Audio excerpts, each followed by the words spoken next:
Hello everyone, welcome to my channel. My name is Ngozi and today I will be talking to you about my battered mum. Now if you're new to the channel, and of course you are because this is the first video I'm uploading on this channel along with many others to come, then don't forget to click on the subscribe button and the little notification bell so that you don't miss a single video. Okay, now I'm going to go straight into it. From the title of the video, you already realize that I have a mum who's been battered. So simply put, right, she is someone who grew up with a lot of abuse from her husband. She was beaten. She was, physically assaulted, every now and again. Now, bear in mind, when I say every now and again, it doesn't in any way diminish her experience. Whether you are smacked around by a man for, say, once, twice in your life, or if you've been battered around every single day and living in terror, it's still physical abuse. It doesn't matter how many times, it's physical abuse. Now, my mum was that woman who had experienced a very long marriage and a very long experience of being beaten and belittled. I'll give you a couple of instances. When my mum, and this I am telling you is something that my dad had already said to me verbatim. He has passed, but I am sharing this story with you because it is going to be the basis of everything I tell you on this channel in terms of how I behave and how I conduct myself through the years, and we'll see how we do with the future. Now, she was married to my dad for so many years and they lived in the United Kingdom. She was doing her master's. She had 4 children. I'm the last of 4. And he had said that there was an occasion when she had given birth to the very first child and had come back from the hospital with a new baby. And it so happened that there was an argument of some sort. And if you're a mum, you'll know that your hormones are everywhere. You're not sleeping. You're trying to understand the baby. And she snapped at him. She had an attitude. She had something to say. She said, hey, whatever it was she had said, according to him, he basically said that she sort of spoke to him in a certain way. And he thought, oh, really? Because you had a child? And he proceeded to beat her so thoroughly, he said in his words, he beat her so badly with the baby on the side there, that he then threw her out the house and shut the door. It had to take her brother, who was my uncle, and someone else to come and, start knocking on the door and saying, can you let her in? Just let her in and, try to settle the situation.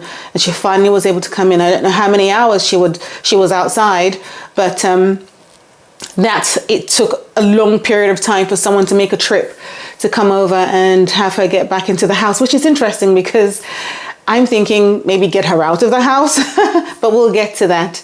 And she returned to her baby and began to nurse. So why would my father tell me this? This was many, many years later when we were living in the UK. I was having problems with my mum. I would complain. I'd say she didn't help me with that and she's not helping me with the babysitting or whatever it was. I was having issues with my mother. And this is where the point comes in, my battered mum. And the thing is, I knew my dad to be kind to me and nice and fun, but she wasn't. And this is what happens with a battered mum. She seems to be the not so favorite parent, isn't it? So I was having these problems and it got to a point where he said to me, you know what, can you be a little bit more easy on your mum? She's had a very difficult life. And I took note of that and I thought, wow, coming from you. So that's how he told me the story, and it was really sad. He just said it, and I think he was haunted, and he just got that off his chest. This is what happened when she had the first baby. Now, my experience of my mum getting beaten, I remember being upstairs in our home in London, North London, and we were supposed to get ready and go off to school. And I remember hearing some commotion in the room, and you just know as a child that it's happening. And then when he came out, I saw her on the bed and she was crying. And, you'd see a bruise or something, you'd know that she'd been injured somehow. That was another incident. And then when we returned to Africa, because about 5 years old, I was, brought back to Africa with every one of us, all the siblings. It just carried on. Now, obviously, out here in the UK, there's a lot more to answer to, right? There's laws, and even though there are thousands of women living under abuse because they're afraid to speak up, there is a little bit more control. Men who abuse the women sort of are a little bit more under control. But when you go to a third world country, it's free for all. So that's what I'm trying to point out. When we got back, it was free for all. Another incident I witnessed was where they were having an argument because what happened was she became the breadwinner. She became more successful. She suddenly was the one who, held the money strings. And that was what confused me later on in life. I thought, why didn't you leave? We'll get to that question. But she had the money strings, and she was married still to him, and it got a little bit stressful. If you're in a marriage, you'll understand that there will be some hard dynamics around the fact that you earn all that money and he isn't, and he's that supposed to be that alpha male and someone who is feared by all who know him. So there was an argument about why she was a manager of a bank, and there was an argument about why she would give loans to other men who would come and go off and engage in business, endeavors and succeed. And it was a case of, why aren't you supplying me with some money to also go ahead and succeed? And she would, but then the business would always fail and the money would be lost and it won't be returned. So something of the sort. You have to understand, I was a little bit young and I could pick up on one or two things because the arguments, the raised voices. So of course I would catch on to the high points of the argument, and it was always the same, right? It was always the same problem. So over time you can create, a narrative of what's going on, which is true, obviously to a point. So that day it got heated. And he's like over 6 foot tall, and my mum comes in the petite size. It's pretty profound. She didn't stand a chance. And he also fought in the Civil War. So when it comes to inflicting pain or injury, there seems to be a lack of understanding of how far you can go when you hit someone. And it's really unfortunate that I'm even talking about how far you can go when you hit someone. It's part of being the child of a battered mum. It seems to be normal conversation, but I know that it's not. So what happened was he just swung around real quick. He's quite muscular and he's quite tall, and he just, with a real big thump, it was just doof. And she spun around and spit flew out her mouth, and she landed on the floor, and I just saw it. And I took off to the back side of the house from the window upstairs. And I screamed so loud across neighboring houses that were like bungalows to my uncle's house, that's her brother. And I screamed to the maid in that house and I said, call uncle, dad is beating mom, dad is beating up mom. I screamed so loud. So not only did the house girl, the maid in my uncle's house, obviously alert my uncle, who is my mum's brother, right? But the entire neighborhood was aware of this. My father was a pastor in the church. He was a, Sunday school teacher. He had a different, he was different on the outside. He was amazing. Do you understand? He was amazing. So what had happened was I had outed him, and the entire neighborhood heard what was going on, all the way to, my uncle's house, and everyone came running, and I noticed something when I yelled. My dad stopped. This is why it's important not to be silent. This is why it's important to speak up. This is why it's important to expose the abuser. It's really important. This is a personal experience that I had. It stopped. And, they all came running. I ran from the house because I knew I was going to get in trouble. I ran and I stayed in a family friend's home. I wouldn't return to the house. I slept overnight there. I was scared. I thought I was going to get, butchered for what had happened. I didn't know how to react or what to expect. So I stayed away, and eventually that family sort of had to get me back to my home and, basically hand me over because I wasn't their child. And my father called me into the room and he said, "I will never forgive you for what you did. I'll never forgive you for what you did." And I thought, well, is that it? And that was it. Now, over the years, I came back to the United Kingdom and I've lived here for a while. I'm married, I have a family, and one of the first things I always say to anyone I'm going to date is, if you touch me, we are done. And not only are we done, but if you touch me, I will press charges and I will follow it through. So I have zero tolerance. If you touch me, I will press charges and I'll follow it through. I'm not going to drop them. And then we're done. It's official. So just when you feel like you need to see the inside of a jail cell, have at it. That's basically what I mean. I grew up so resentful of men who would hit a woman. So resentful. But what I didn't realize is that being the child of a battered mum meant that I lost my mum as well, and misdirected what it was that my dad did to what my mum wasn't able to do for me. Well, she's not kind. She's always miserable. She's not loving. She's not caring. She doesn't show empathy if I have a problem. Well, because she'd been sucked dry. It took years for me to sort of consolidate all my thoughts and understanding around what had happened in her marriage, that I understood why I didn't have a mum. Before she was married, she was that sweet, wonderful woman. Because at the end of the day, if she was so filthy and bitter and, nasty, he wouldn't have married her. But you take that woman under your wing and you turn her into a monster. Now, when she has children, she is emotionally inadequate. She's unable to love to the full capacity because she's being punched.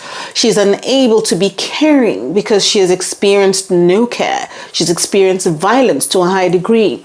There are so many things that are removed from a woman in the process of being abused that she can't possibly show fabulous love to a child. And you've heard of stories of where parents, abusive partners, male partners, as it were, would abuse the children as well, and the woman would, not know what to do about it. And we always say, leave. Now, yes, for some of us, we have that strength of resolve to leave. Some of us just know that, listen, I'm not going to tolerate this, like I decided I was never going to tolerate that ever. And my situation is 100% fantastic as a married woman.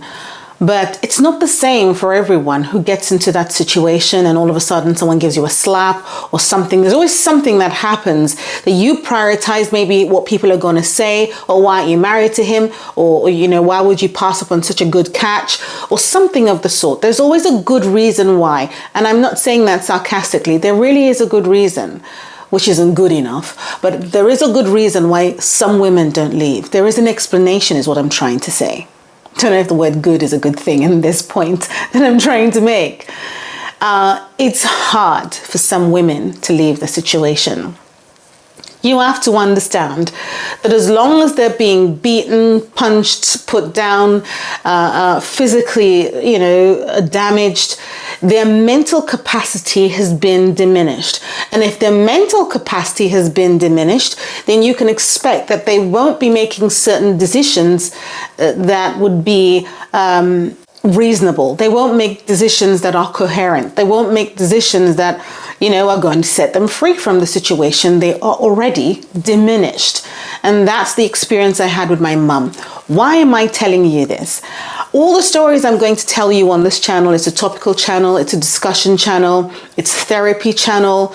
I've been to therapy. I've had almost 20 years of marriage and still going, and I'm in love and I am happy. I'm a parent to teenagers, parent to a preteen. I have a world of experience that I want to share with my sisters out there, my brothers out there, because men also need to be taught how to live with a woman. I am that child who didn't experience 100% of my mother. And what I want to say is you have to learn to be forgiving. If you are the child of a battered mum, you have to be understanding. She's already gone through abuse as a wife. You don't want her to go through abuse as a parent to you. You have to be forgiving. You have to understand that you weren't in the situation and you couldn't possibly say what she could or would have done. You can't understand the dynamics she was living under, and her perceptions and what it was and how her society ran in that day. You just can't understand. But I will say that when my mum visited the UK when I had my son, the first question I asked her as we were unpacking some traditional items that she'd brought for me in the kitchen, traditional food items, I said to her, "Why didn't you leave Dad?" And she looked at me and she said, "My day is different from yours." And she said, "It's easy now for people to get divorced, but it's not the way it is in our culture, the way it was back then." And I took that. Why do I say you have to be forgiving? Holding your mum by the throat and accusing her of all sorts of atrocities, and she should have left and should have taken care of me, and you can't do that, and you're not doing this and you're not doing that, and you're wasting your time. She can't go back in time. She can't change anything. So all you're doing is antagonizing someone who's already lived a very long and bitter life, as it were. So all you're doing is finishing off the job that he started. You understand? So you want to back off and you want to be supportive. You want to be loving. Now, while parts of who she is might impact you negatively, the fact that you're loving, forgiving, and caring doesn't mean you live with her and you're going to have to deal with any more trouble. So it's okay to create a distance if you have a real toxic relationship with your mom or whoever it is that was a guardian to you. It's okay to have a distance to maintain your own mental health, and keep a healthy life around you, because some people can be injured to a degree where you could say you've got COVID, right? You're going to have to give me some space so I don't catch it too. Hurt people hurt people. So if your mum is someone who, as a result of being battered, is really nasty and is just, a closed off, bitter person, so to say, then you certainly have to protect yourself. You certainly have to protect your own children. You certainly have to, have some kind of wisdom in how you deal with her. And at the same time, show her love, respect, honor, and be kind. Be kind. She's already had a long life of it all. So you have to be forgiving and you have to be understanding. And you might be the last light, the last love that she experiences. Unconditional love, right? We call it unconditional love. You have to let it go and not hold her accountable for her shortcomings and for the damage that you're experiencing.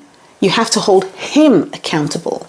You have to apportion that to your father or to whoever it was who, abused her. You have to be fair with apportioning blame. And blame doesn't really go anywhere, but don't hold her solely accountable for how things have panned out. She is also a product of what has happened, and someone started that. Now, as I speak to you, you're probably thinking, oh, she has an issue with her dad. I loved my dad. He's passed now. I loved my dad. It's a weird thing. You have to understand he wasn't my husband. He was my dad. And being a dad to me was fun. But it wasn't fun when you look through it, because having a mum who wasn't fun, that was him. Having a mum who was, unable to be caring, loving, sweet, that was him. So you have to be fair. And you have to hold the right individuals accountable. And then after holding them accountable, You have to forgive, because if you don't forgive, I promise you the cycle will carry on again.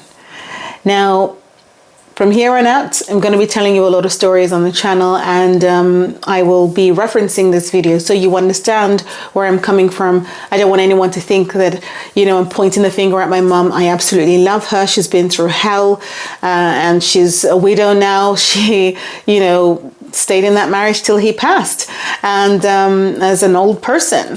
And I just pray that, you understand my stories as I go along and can pluck a leaf and understand how to progress through life as we share. I'm also learning on the journey as well, and it's going to be fun. It's going to be fun. Thank you so very much for watching, and I will see you again soon in the next video. Until then, have a good morning, a good evening, a good night, wherever you are in the world, and I'll see you again soon. Take care. Bye.